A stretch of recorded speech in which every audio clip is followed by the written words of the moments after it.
ఇది మీ అందరికీ తెలిసిన విషయమే. ఒకటి దాంతోపాటుగా అసలు కాంగ్రెస్, దాంతోపాటు దీంట్లో ఏంటంటే సీనియర్లు జూనియర్లు. సో ఇది కాంగ్రెస్లో ఎప్పుడు జరిగే చర్చ, మీ అందరికీ తెలవాల్సిన విషయమే. దీన్ని పెద్దగా మనం లోతుగా కనుక పరిశీలిస్తే విషయాలన్నీ కూడా బయటకు వస్తాయి. అంటే వలసవాద కాంగ్రెస్ అంటే ఇతర పార్టీల నుండి వచ్చిన కాంగ్రెస్, ఇతర పార్టీల అదే టీడీపీ నుంచా, బీఆర్ఎస్ నుంచా, బీజేపీ నుంచా, కమ్యూనిస్టుల నుంచా, లేదా ఇతర పార్టీలు పెట్టా లేదా సంఘాలు పెట్ట వచ్చిన వాళ్ళందరినీ కూడా వలసవాద కాంగ్రెస్ నేతలు అంటారు. ఇక దాంతోపాటు అసలు కాంగ్రెస్ అంటే పూర్తి స్థాయిలో మొదటి నుండి కూడా ఏ పార్టీలో జైన్ కాకుండా ఒకే పార్టీలో కొనసాగుతున్న వ్యక్తులు, కేవలం వాళ్ళ పార్టీ అధికారంలోకి వస్తే చాలనుకున్న వాళ్ళు అసలు కాంగ్రెస్. దాంతోపాటు సీనియర్ జూనియర్ల పంచాయతీ, సీనియర్లకు సంబంధించి ఆ కాంగ్రెస్ పార్టీని మొదటి నుంచి కూడా అధికారంలోకి తీసుకురావడానికి అనేక కష్ట నష్టాలు ఎదుర్కొన్న వ్యక్తులు. ఇక జూనియర్లకు సంబంధించి చూస్తే పూర్తి స్థాయిలో కూడా కాంగ్రెస్ పార్టీలో అప్పుడప్పుడే ఎదుగుతున్న నేతలకు సంబంధించిన పంచాయతీ. అయితే ఈ వలసవాద కాంగ్రెస్కు సంబంధించి అంటే వలసగా వచ్చిన వాళ్ళందరూ కూడా అసలైన కాంగ్రెస్ నేతలను తొక్కేస్తున్నారు. అసలైన కాంగ్రెస్ నేతల మీద ఏదో ఒక రకమైన ఎలిగేషన్ ఆరోపణ చేసి బదనాం చేసే కార్యక్రమం చేస్తున్నారు అనేది బట్టి విక్రమార్క సీనియర్ మంత్రులు ఆరోపిస్తున్న పరిస్థితి కనబడుతుంది. అయితే ఇక్కడ సీనియర్లకు జూనియర్లకు కూడా పంచాయతీ పెట్టే కార్యక్రమం నడుస్తుంది. మీరు పార్టీలో సీనియర్లు, మీరు జూనియర్లుగా ఎందుకు ముద్ర వేసుకుంటారు, వాళ్ళతో పాటు మీరే పనిచేస్తున్నారు కదా, మీరు ఎందుకు ఈ విధంగా అబాస్ పాలవుతున్నారు అంటూ ఇక్కడ ఒక లిటికేషన్ పెట్టే ప్రయత్నం చేస్తున్నారు. అంటే ఇప్పుడు సీనియర్ మంత్రులైనా, అసలు కాంగ్రెస్ నేతలైనా, జానారెడ్డి అయినా, బట్టి విక్రమార్క అయినా, కోమటిరెడ్డి వెంకటరెడ్డి అయినా, షబీర్ అలీ అయినా, మధు యాష్కి అయినా, దాంతోపాటు కోమటిరెడ్డి సంబంధించిన రాజగోపాల్ రెడ్డి, మన కోమటిరెడ్డి వెంకటరెడ్డితో పాటుగా చాలామంది నేతలు కూడా ఇట్లా వరుసలో చాలామంది వస్తారు, వి హనుమంతరావు కానీ. ఇక దీంతో పాటు వలసవాద కాంగ్రెస్ అంటే మీ అందరికీ తెలుసు కదా, కొండా సురేఖ వస్తుంది, సీతక్క వస్తుంది, రేవంత్ రెడ్డి కూడా వస్తాడు, అందరు వస్తారు. అంటే వేరే పార్టీ నుంచి కాంగ్రెస్ పార్టీలోకి వచ్చిన వాళ్ళు వీళ్ళందరూ కూడా. సో వీళ్ళ మధ్య అంతర్యుద్ధం కొనసాగుతుంది. అంటే పచ్చిగడ్డేస్తే బగ్గుమనే పరిస్థితులు కొనసాగుతున్నాయి. దానికి సంబంధించి కూడా ఈ మధ్య కాలంలో మీరు చూస్తూనే ఉన్నారు. కాంగ్రెస్ పార్టీలో జరుగుతున్న విచిత్రమైన అంశం ఏంటి అంటే అందరికీ తెలిసిన విషయమే. దీన్ని బాగా లోతుగా కనుక ఆలోచిస్తే జగిత్యాలకు సంబంధించిన జీవన్ రెడ్డి అనేటైనే కాంగ్రెస్ పార్టీలో చాలా సీనియర్ నేత. ఆయన పడుతున్న బాధ, ఆయన చెప్తున్న మాటలు బహుశా వర్ణాతీతం అంటారు కదా, వర్ణించడానికే వీలు లేని వర్ణాతీతం అంటారు కదా, అలాంటి పరిస్థితి అండి పాపం ఆయన. ఎందుకంటే ఆయన చాలా విషయాలు కూడా బయటికి తీసుకొస్తున్నాడు, చాలా గట్టిగా చెప్తున్నాడు, బలంగా చెప్తున్నాడు. కానీ రేవంత్ రెడ్డి మాత్రం పట్టించుకునే పాపన లేదు అనేది వాళ్ళ వాదం. నేను ఎందుకు ఈ మాట చెప్తున్నానో కూడా చెప్తా. రైట్, ఇంకొంచెం ఉన్నది, ఇది కూడా చదివితే అసలు విషయాలు బయటకు వస్తాయి. మీడియాకు లీక్లపై డిప్యూటీ సీఎం ఆగ్రహం, సీఎం హెలికాప్టర్ ఎక్కేందుకు టక్లాయింపు, కలిసి పనిచేయడం అనిపించలేదని ఆవేదన, తనపై ఎందుకు బురద చల్లుతున్నారనే ప్రశ్న, పత్రికాధిపతి ఇంటికి మంత్రిని పంపి సమాచారం, మనకన్నా ఇక్కడ ఏపీ టీడీపీ నేతలకే పరపతి, పోస్టింగ్లపై అడగరు, నిర్ణయాలపై చర్చించరు, తెలంగాణ కాంగ్రెస్ సీఎం టీడీపీని పొగడటమా, కాంగ్రెస్ సీనియర్ల మధ్య హాట్ టాపిక్ అంటూ కూడా చెప్తున్న పరిస్థితి కనబడతాను.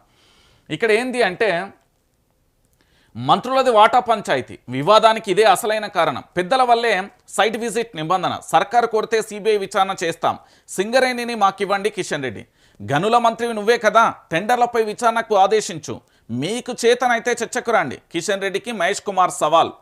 ఇగో ఇక్కడ చూడు, గాంధీ భవన్లో పిసిసి అధ్యక్షుడు మహేష్ కుమార్, మంత్రి ఉత్తమ్ను నిలదీస్తున్న కాంగ్రెస్ సీనియర్ నేత జీవన్ రెడ్డి. కాంగ్రెస్లో సీనియర్లను చులకన చేస్తున్నారు, దశాబ్ద కాలం నుంచి పార్టీలో ఉన్నవారి పరిస్థితి ఏంది? ఇది నా ఒక్కడిదే కాదు, వేల మంది కార్యకర్తల ఆవేదన.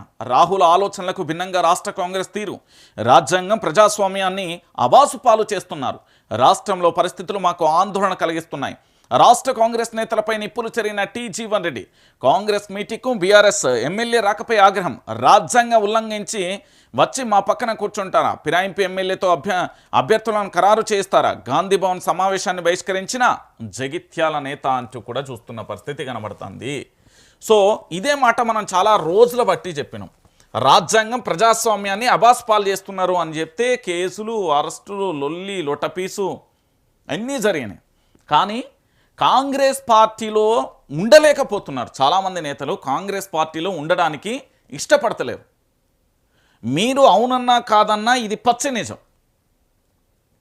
మీరు అంగీకరించకపోయినా ఇది యథార్థమైన విషయం, వాస్తవం. ఎందుకు నేను ఈ విషయం చెప్తున్నా అంటే, కాంగ్రెస్ పార్టీలో ఉండే సీనియర్ నేతలను చులకనగా చూడడంతో పాటు ఇతర పార్టీల నుంచి వచ్చిన ఫిరాయింపు ఎమ్మెల్యేలకు పెద్దపీఠం వేయడం, దాంతో పాటుగా వాళ్ళ మధ్య సమన్వయం లేకపోవడం. ఇంకొక విషయం ఏంటంటే, పార్టీలో ముఖ్యమంత్రి రేవంత్ రెడ్డి సారథ్యంలోని మంత్రులకు సంబంధించి ఒకరిపై ఒకరు నిందలు వేస్తూ సమన్వయం లోపించడంతో రాష్ట్ర పరిపాలన గాడి తప్పిపోయింది. ఏమీ చేయని నిస్సాయ స్థితిలో ఈరోజు తెలంగాణ కాంగ్రెస్ పార్టీ ఉన్నది అంటే మీరు అవునన్నా కాదన్నా ఇది నిజమైన విషయం. ఎందుకంటే తెలంగాణలో పూర్తి స్థాయిలో కూడా మీరు చూడాల్సిన విషయం ఇదే. నేను ఎందుకు చెప్పాలి అంటే, దానికి సంబంధించి ప్రతి ఒక్కటి కూడా చెప్తున్నా, తెలంగాణ ప్రాంత ప్రజలందరికీ నేను మళ్ళీ చెప్తున్నా, కాంగ్రెస్ పార్టీకి సంబంధించి వీళ్ళ అంతర్యుద్ధం కొనసాగితే వీళ్ళు మంత్రులుగా మనకి ఏం పని చేసి పెడతారు అని అడుగుర్రి. ఇప్పుడు వీళ్ళ కాంగ్రెస్ పార్టీలనే మంత్రి ఏంది నువ్వా నేనా అన్నట్టుగా పంచాయతీ కొనసాగుతుంది. ఏంది ముఖ్యమంత్రి వర్సెస్ బట్టి విక్రమార్క గారు, ఇక్కడ దళిత ఉప ముఖ్యమంత్రి, ఇక్కడ రెడ్డి ముఖ్యమంత్రి, వీళ్ళిద్దరి మధ్యలో అంతర్యుద్ధం కొనసాగుతుంది. దానికి సంబంధించి వాళ్ళ మధ్యనే సమన్వయం లేకపోతే వాళ్ళు శాఖలను ఏం సమన్వయం చేసుకుంటారు, వాళ్ళు పరిపాలన ఏం చేస్తారు, వాళ్ళకు పరిపాలన ఎట్లా వస్తుంది, వాళ్ళు ఏం చేయగలుగుతారు అనేది తెలంగాణ ప్రాంత ప్రజలు అడగాలి. నేను మళ్ళీ చెప్తున్నా, ఈ తెలంగాణలో ఉండే ప్రతి ఒక్కరూ కూడా ఆలోచించండి. నేను ఎందుకు ఈ విషయాన్ని చెప్తున్నానంటే, అయ్యా తెలంగాణ ప్రాంత ప్రజలారా, నేను మళ్ళీ చెప్పే విషయం ఒకటే. ఇప్పుడు ముఖ్యమంత్రికి బట్టి విక్రమార్క పడతలేదు, కోమటిరెడ్డి వెంకటరెడ్డిని అబాస్పాలు చేసిరు. ఇప్పుడు బట్టి విక్రమార్కను అబాస్పాలు చేస్తున్నారు, జీవన్ రెడ్డిని పట్టించుకుంటలేరు. పొంగులేటి పని అదే అయిపోయింది. దాంతోపాటు గతంలో కొండ సురేఖ వ్యాఖ్యలు వివాదాస్పదంగా మారిపోయినాయి. సీతక్క, కొండ సురేఖ, పొంగులేటి మధ్య పచ్చిగడ్డ ఎత్తే బగ్గు అనే పరిస్థితులు ఉన్నాయి. తెర మీద మాత్రమే మంచిగా కనబడుతున్నా. ఇవన్నీ మీరు చూసారు కదా.